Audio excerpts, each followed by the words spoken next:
Atualmente, os camelos e dromedários são animais nativos apenas nas áreas secas e desérticas do norte da África, Oriente Médio e algumas partes da Ásia Central, com uma população descendente na Austrália. Aqui na América do Sul, ainda há camelídeos nativos, embora eles sejam apenas parentes dos camelos e dromedários, como as lhamas, guanacos e alpacas. No entanto, até mais recentemente, na escala do tempo geológico, existiam espécies de camelídeos semelhantes aos camelos atuais, que viveram na América do Norte. E hoje, em mais um vídeo do canal, nós iremos conhecer mais um pouco sobre essas espécies de camelídeos norte-americanas. Para começar o vídeo, é preciso esclarecer sobre a origem da família Camelidae. Por incrível que pareça, os camelídeos surgiram na América do Norte, há mais ou menos entre 45 a 40 milhões de anos atrás, no período Eoceno, com um dos primeiros camelídeos sendo o Protilopus. Até 17 milhões de anos atrás, no início do Mioceno, a família Camelidae já estava bem diversificada.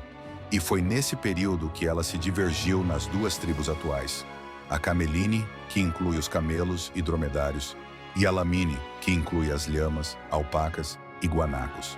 Foi apenas entre 7 a 6 milhões de anos atrás que populações de paracamelos atravessaram o Estreito de Bering, dando origem aos camelíneos, e foi há 3 milhões de anos que populações de Emial-Quênia chegaram à América do Sul, dando origem aos lamíneos atuais.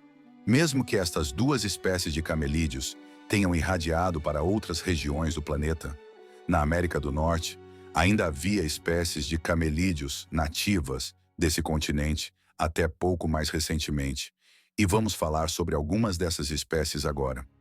O Titanotilopus viveu de 10,3 milhões até 300 mil anos atrás, desde o Mioceno superior até o Pleistoceno inferior.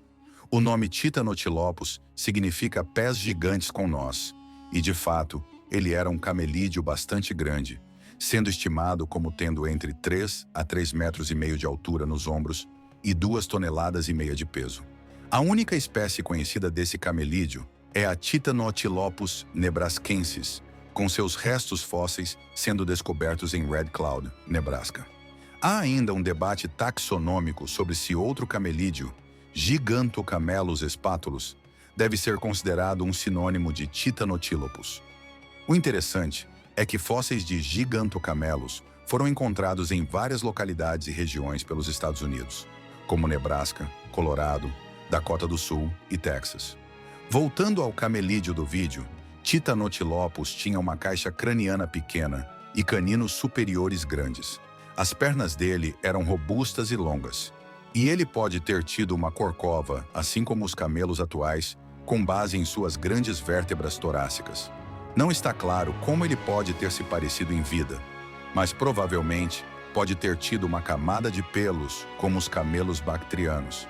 Além disso, o Titanotilopus foi um dos últimos camelídeos da América do Norte, sendo que quando ele foi extinto, restou apenas Camelops.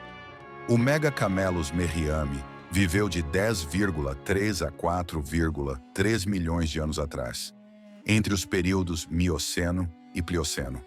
O nome dele claramente significa camelo gigante, e acredita-se que ele tenha sido o maior camelídeo em peso de todos os tempos, sendo que ele é estimado como tendo até 3,4 metros de altura nos ombros e até pelo menos 4 toneladas de peso. Em vida, o Megacamelus pode ter tido quase a mesma altura de uma girafa média e provavelmente pode ter tido um nicho parecido com elas, podendo se alimentar de folhas nas árvores. Os restos dele foram encontrados no sudoeste dos Estados Unidos, mas especificamente em Mount Eden, na Califórnia, e em Kings Canyon, no Arizona. O crânio de Megacamelus é longo, com um perfil dorsal achatado e um rosto profundo e maciço. Os dentes dele também são mais altos e coroados do que os do Megatilopus e Titanotilopus. A mandíbula dele é longa e maciça, mas ainda menor do que a do Titanotilopus nebraskensis. Ao contrário de Titanotilopus e Megatilopus, as pernas do Megacamelus eram mais curtas e atarracadas. O Megatilopus viveu de 13,8 até 1,8 milhões de anos atrás, do Mioceno superior ao Plioceno superior.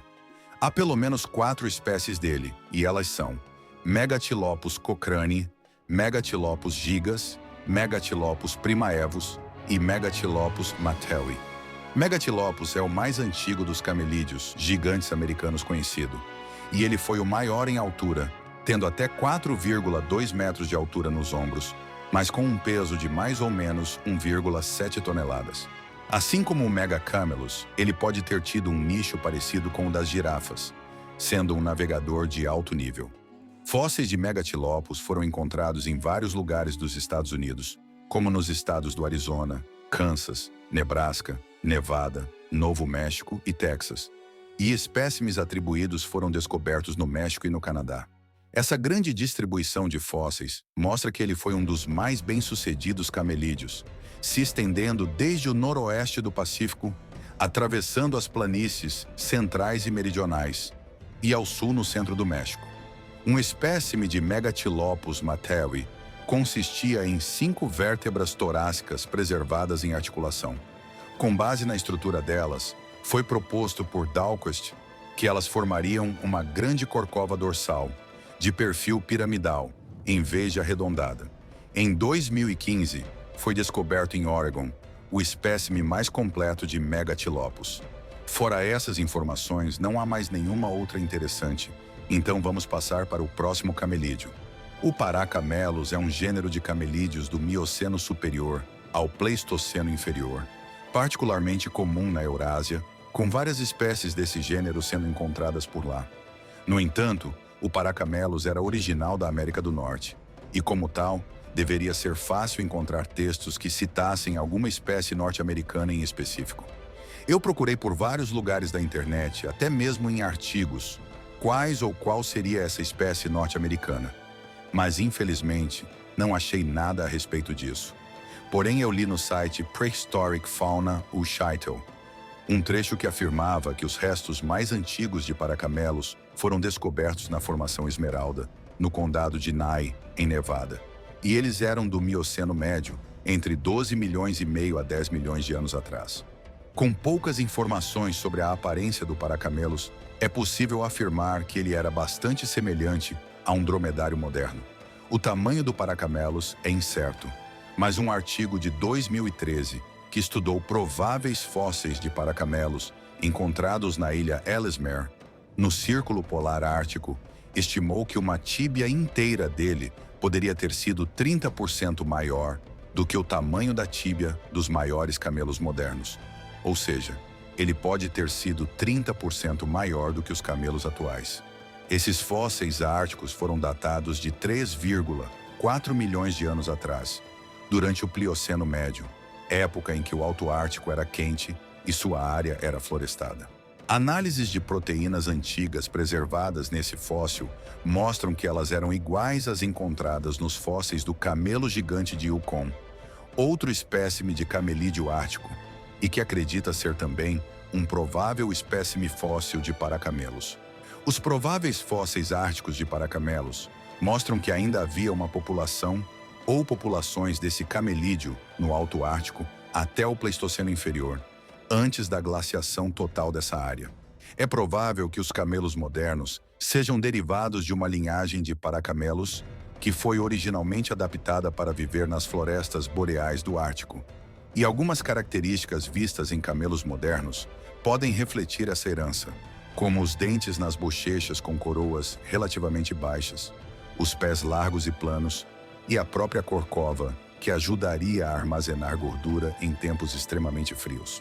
O Camelops foi um gênero de camelídeos que viveu de 4,3 milhões até 13 mil anos atrás, sendo o último gênero de camelídeos da tribo Cameline, na América do Norte. Além da América do Norte, o Camelops também viveu na América Central, variando ao norte até o Alasca, ao sul até Honduras e ao oeste da costa do Pacífico até as grandes planícies. Há pelo menos uma espécie desse camelídeo, e ela é a Camelops resternus, também conhecida como camelo ocidental. Mas há outras 2 possíveis espécies, Camelops minidokai e Camelops cansanus. No entanto, Camelops cansanus foi considerada uma espécie duvidosa devido ao registro fóssil escasso dessa espécie. E Camelops minidokai é considerada em alguns estudos como uma espécie sinônima de Camelops resternus. Deixando a parte da taxonomia, sabemos muito mais bem sobre esse camelídeo do que de qualquer outra espécie de camelídeo gigante que tenha habitado a América do Norte. Sabe-se que Camelops foi adaptado a uma variedade de habitats, incluindo pastagens, florestas abertas e pântanos. Estima-se que ele tenha variado de 2,1 a 2,3 metros de altura nos ombros e entre 435 quilos a 1 tonelada de peso. Essa variação se deve ao fato de ele ter habitado por várias regiões da América do Norte, havendo variações de tamanho e morfologia entre as populações de Camelops. Um exemplo são as populações temporárias que habitavam áreas mais ao extremo norte, como no Alasca e Yukon, terem tamanhos mais menores.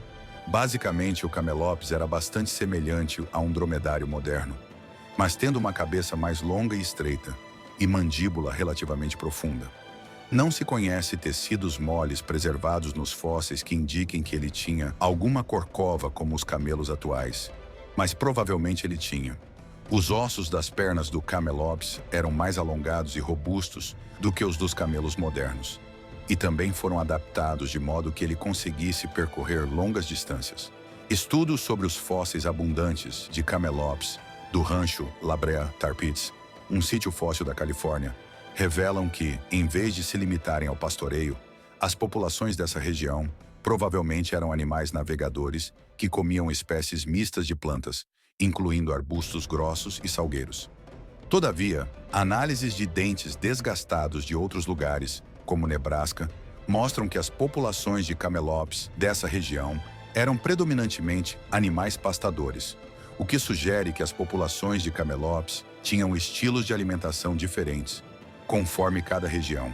Pistas fósseis, como as encontradas em Alberta, no Canadá, mostram que o Camelops provavelmente vivia em pequenos rebanhos, com um macho dominante conduzindo, assim como os camelos atuais.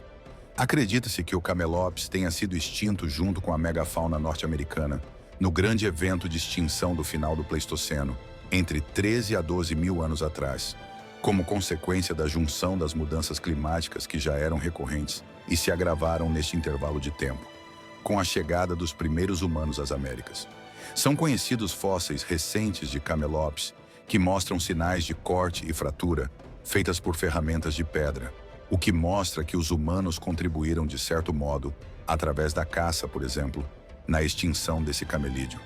Se o Camelops foi o último dos camelos norte-americanos e sua extinção coincide com o evento de extinção do final do Pleistoceno, por que as outras espécies de camelos gigantes foram extintas da América do Norte? Basicamente, todas as espécies de camelídeos gigantes da América do Norte, exceto o Camelops, foram extintos até o Pleistoceno inferior.